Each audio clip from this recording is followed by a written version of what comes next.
30 years ago, on the other side of the world, something extraordinary occurred which suddenly and quite unexpectedly changed the course of world history and dramatically altered the lives of millions of people. These were the days of the Berlin Wall, the days of the Iron Curtain, the days of absolute separation between East and West, when those on the other side of the wall lived lives of imprisonment in their own country, not allowed to travel and see what things were like on the other side.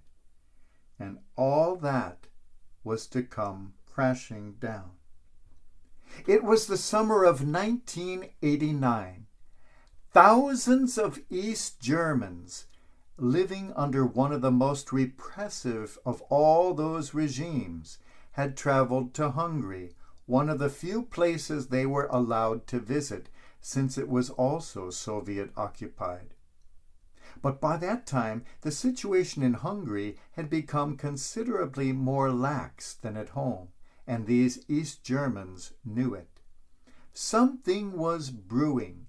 The system was collapsing. Something was about to give. In Budapest, Father Imre Kozma opened the doors of his church, offering refuge to these Germans seeking freedom. The refugees feared the Hungarians and feared each other. These were times of fear. They had lived in constant terror for the past half-century. Now they were afraid they would be betrayed and handed over to the East German government to face certain torture and death. But they were not betrayed. With a wink, Father Imre hinted to them that there was a big picnic being held outside of the city of Sopron, right on the Austrian border, and that they might want to participate.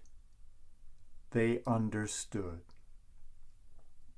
Now later on, there would be no noticeable border between Austria and Hungary. You could just walk or drive from one country into the next, no questions asked. What was once the Iron Curtain was to become a bicycle path. But in 1989, things were very, very different. The two countries were separated by a cruel, high barbed wire fence, patrolled by dogs and heavily armed guards. How well I remember how terrified I was each time I had to cross that border. Just before 3 o'clock in the afternoon of August 19th, the crowd of East German freedom seekers bravely rushed towards that gate to freedom.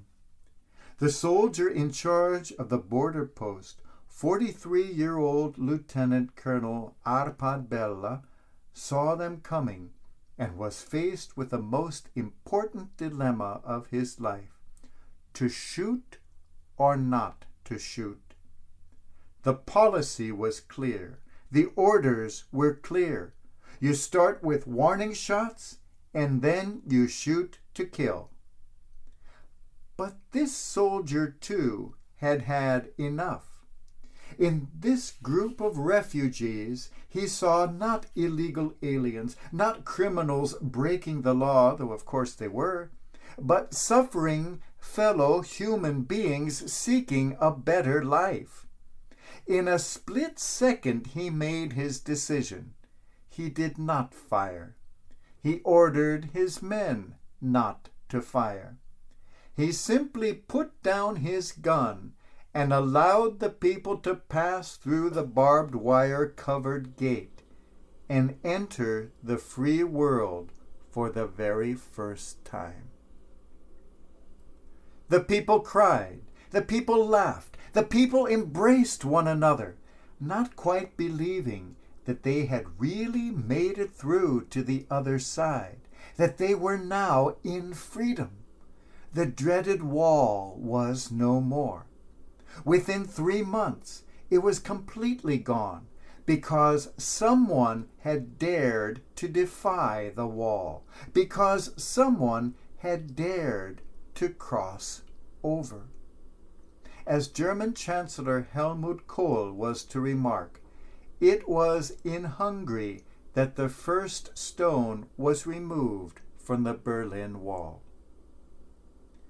On that day, 671 refugees passed illegally through that gate to freedom.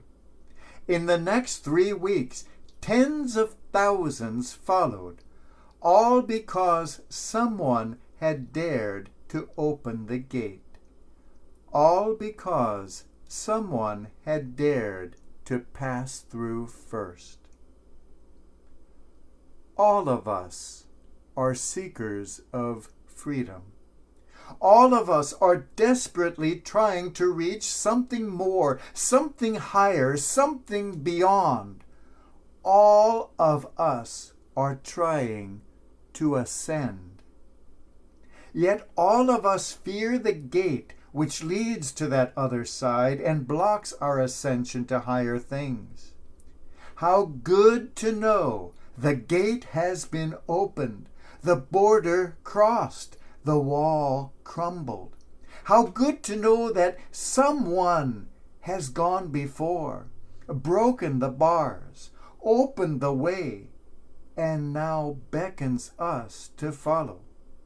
How good that someone has dared, that we might dare, that someone has crossed, that we might cross, that someone has ascended, that we might ascend, and together soar to the heights of God. And that is precisely the awesome mystery we celebrate today.